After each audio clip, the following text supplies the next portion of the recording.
ოცნების ახალი ინიციატივით მეწარმე სუბიექტი საჯარო პოლიტიკური აქტივობისთვის. ოღონდ ეს ზოგად დეფინიციაა და როცა კითხეს დღეს კობახიძეს, ამასო შესაბამისი უწყებები და მერე სასამართლო განსაზღვრავს. ანუ არც კი წერია რას ნიშნავს ეს ყველაფერი.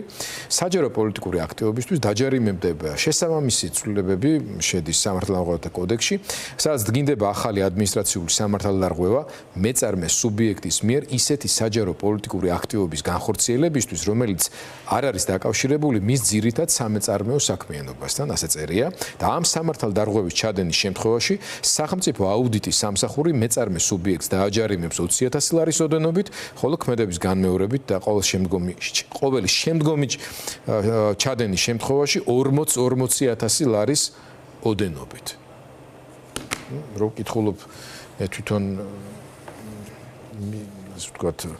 ამის სერიოზულად მიღება მიჭირს, მაგრამ ეს სერიოზულად ხდება, იმიტომ რომ ამ ხალხს ხელთ უყრია ძალაუფლება და ისინი ამ ქვეყანაზე ძალადობას აგრძელებენ, მათ შორის ამ გზით. რა რეაქცია აქვს ქართულ ბიზნესს ამ ინიციატივასთან დაკავშირებით? მოგესალმებით პირველ რიგში. მე არ ვიცი ხა აქ რომ მოვდიოდი, ვფიქრობდი რომ ეს ჩემი ბოლო ეთერი ხომ არ არის. აი პირველი რეაქცია ეს არის. ხა რაც შეეხება მე რა თქმა უნდა არ მაქვს მანდატი რომ ყველა სუბიექტის სახელით ვისაუბრო, მაგრამ მართალი გითხრათ, ჩემთვის ეს არ იყო სიურპრიზი, იმიტომ რომ მოვლენები, როგორც ვითარდება ქვეყანაში, რა საკანონმდებლო ცვლილებებით შედის, აუცილებლად ჩვენც ჩავდგებოდით რიგში და ამას წინ უძღოდა რამდენიმე ძალიან მკაცრი და დამსჯელობითი განცხადება და ინიციატივა არსებული ხელისუფლების მხრიდან. მართალი გითხრათ, ცოტა მიჭირს რეალობაში შევაფასო, იმიტომ რომ ძალიან ბუნდოვანია თუნდაც ეს ჩანაწერი. პოლიტიკაზე განცხადების, საერთოდ პოლიტიკის შესახებ განცხადების გაკეთება ერთ-ერთი ძალიან მნიშვნელოვანი კომპონენტია ბიზნესისთვის, იმიტომ რომ ბიზნესი არ არის რაღაცა ცალკე მდგომი აქტივობების ერთიანობა, არამედ ბიზნესი არის ძალიან მნიშვნელოვანი სუბიექტი, რომელიც განსაზღვრავს მათ შორის სოციალურ გარემოს ქვეყანაში და ხშირ შემთხვევაში პოლიტიკებზე ინიციატივები, რომელიც მოდის ბიზნესიდან, არის ძალიან ხელშესახები და ეს ხშირ შემთხვევაში იმას ემსახურება, რომ გაუმჯობესდეს გარემო ქვეყანაში, მათ შორის მოქალაქეების. ბოლოს ბიზნესი მთავარი გადამხდელი არის ბიუჯეტი კომპლექტი. მოკლედ მართლა ვერ ვაკეთებ სერიოზულ შეფასებას აი ამ კონკრეტული ინიციატივის და მართალი გითხრათ, მოლოდინიც არ მაქვს რა შეიძლება მოყვეს, იმიტომ რომ მინიმუმ ყველაზე ცოტა 600,000 ბიზნეს სუბიექტი არსებობს საქართველოში. ანუ ძალიან დიდი რიცხვია ეს. ამაზე თითქოს დააზუსტეს თქვენს რომ ინდ მეწარმეებს არ ეხებათო, მაგრამ შეეხება ყველა სამეწარმე იურიდიულ პირს შეზღუდული პასუხისმგებლობის საწარმოს, შეეხება რესტორნებს, კაფეებს, ნებისმიერ ორგანიზაციას და საწარმოს, რომელიც ესე იგი თურმე საჯარო სივრცეში გაბედავს და გამოხატავს რაიმე მოსაზრებას, რომელიც უშუალოდ მის ბიზნეს საქმიანობას არ ეხება და რომელიც შეიძლება რაღაც გავლენას ახდენდეს მთავრობის პოლიტიკის ფორმირებაზე. აი ამაზე საუბარი. ესე იგი, აქ მაყურებელს რო განუმარტოთ, რომ არ დაიბნენ კიდე, ეს ცალკეა კიდე ის ცვლილებები, რომელიც ყველას ეხება, ბიზნესმენს, მუსიკოსს, სტუდენტს, პროფესორს, დამლაგებელს, მეტროს თანამშრომელს, ჟურნალისტს თუ ნებისმიერს, ხო? რომელსაც რაიმე შეხება აქვს, ან უცხოურ ფონდთან, ან საერთაშორისო დონორ ორგანიზაციასთან, ან უცხოეთიდან გადმორიცხულ თანხასთან, თუნდაც მისი ოჯახის წევრის მიერ. ყველას ეხება აბსოლუტურად. ანუ პოტენციურად მთელ საქართველოს ეხება.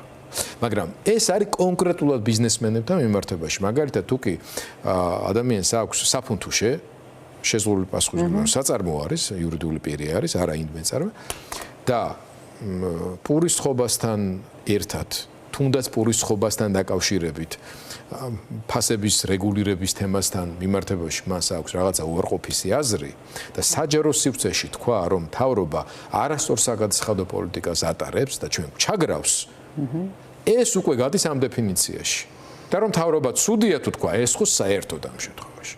აი, რანაირად შეიძლება ამ ყველაფრის შემდეგ მშვიდად გააგრძელოს მუშაობა ნებისმიერმა საწარმომ ორგანიზაციამ ან ბიზნესმა საქართველოში, როცა ამას უკანონებენ.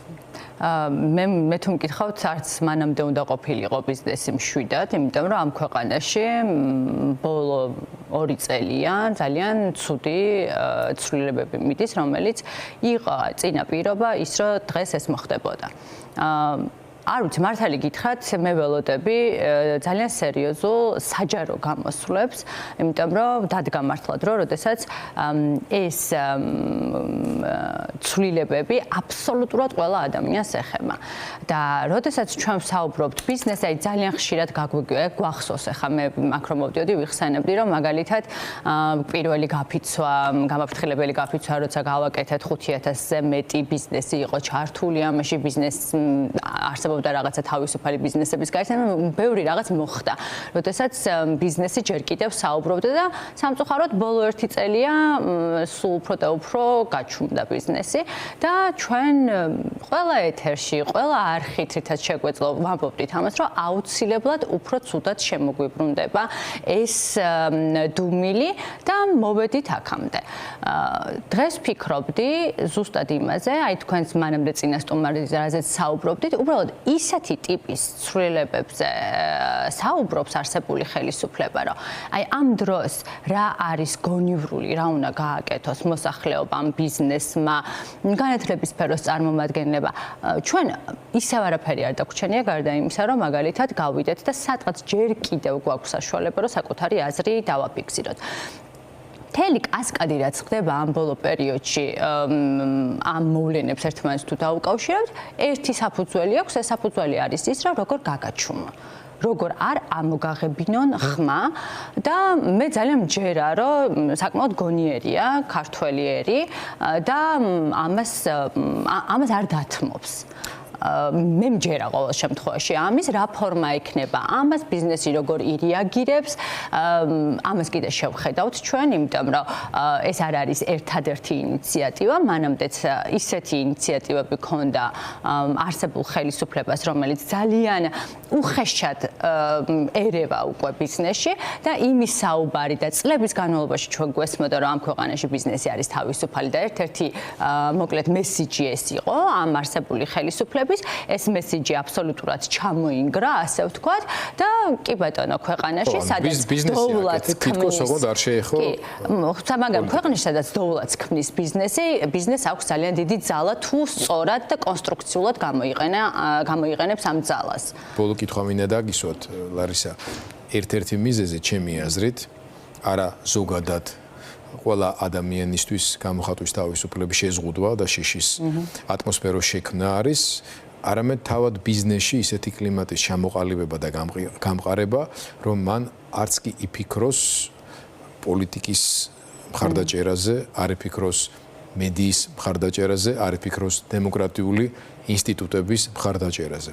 ამ ხრივ სამწუხაროდ უნდა ვაღიაროთ, რომ არც ახლა ვართ დიდად განებივრებულები, შემორჩენილი ჯერ კიდევ სიცოცხლის უნარიანი დემოკრატიული ინსტიტუტები, ასეთი თითქმის აღარაფერი დარჩა ამ ქვეყანაში, მაგრამ აი მედიის შემთხვევაში და ეს ნაბიჯი ჩვენი მხრიდანაც აღიქმება, რომ პოტენციურად თუნდაც მცირე რესურსები დახმარების სურვილის მქონე ბიზნეს სუბიექტები ამ ხრივ კიდევ უფრო მეტად დაამძიმონ თავიანთი რისკების გათვალისწინებით. შეიძლება რომ ეს იყოს ერთ-ერთი მიზეზი. ერთ-ერთი მიზეზი, რა თქმა უნდა, ეს არის, ახლა ჩვენ რაზეც ვსაუბრობთ, ეს არ არის ახალი მოვლენა, ხო? აი მაგას ვამბობდი, რომ რაღაცა არსებობს ლოგიკური ჯაჭვი და ამ ლოგიკური ჯაჭვის გაგრძელება ის, რაც ხდება დღესდღეობით თუნდაც ბიზნესთან მიმართებაში.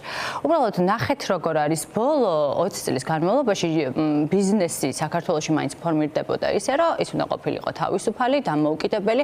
ფაქტიურად ეს არის ერთადერთი გარანტი იმის, რომ ქვეყანას ეკონომიკური მდგომარეობა გაუმჯობესდეს და კეთილდღეობა რეალურად შეეხოს მოქალაქეებს და ადამიანებს.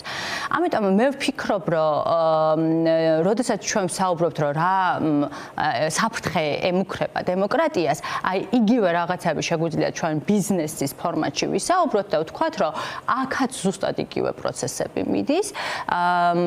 როგორც შეუძლიათ და რანაირადაც შეუძლიათ აქ რესურსების გადაკეტვაზე არის საუბარი და ერთი ყველაზე მნიშვნელოვანი ნაწილი არის ის, რომ როგორ შევაშინოთ ყველა, იმიტომ რომ ჩვენ ძალიან კარგად ვიცით, რომ ეხლა ყოველ შემთხვევაში რაც დაანონსდა, ამაზე აღსრულების შანსი არც ერთ ხელისუფლებას არ აქვს.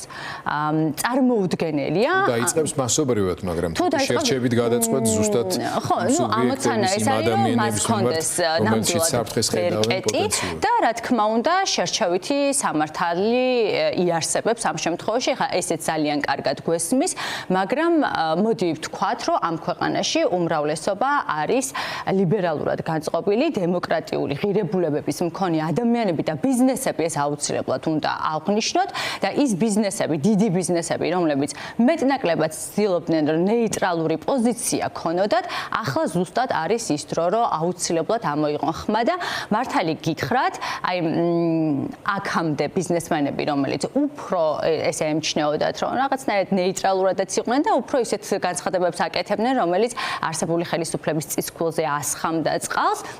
მათაც ისინი ძალიან შეშფოთებულები არიან. საბოლოო ჯამში მივიღებთ საზოგადოებას, სადაც აბსოლუტურად ყველა წარმომადგენელი იქნება გაბრაზებული, იქნება შეგრძნება, რომ უსამართლო ქვეყანაში ცხოვრობს და ეს თავის შედეგს აუცილებლად გამოიღებს.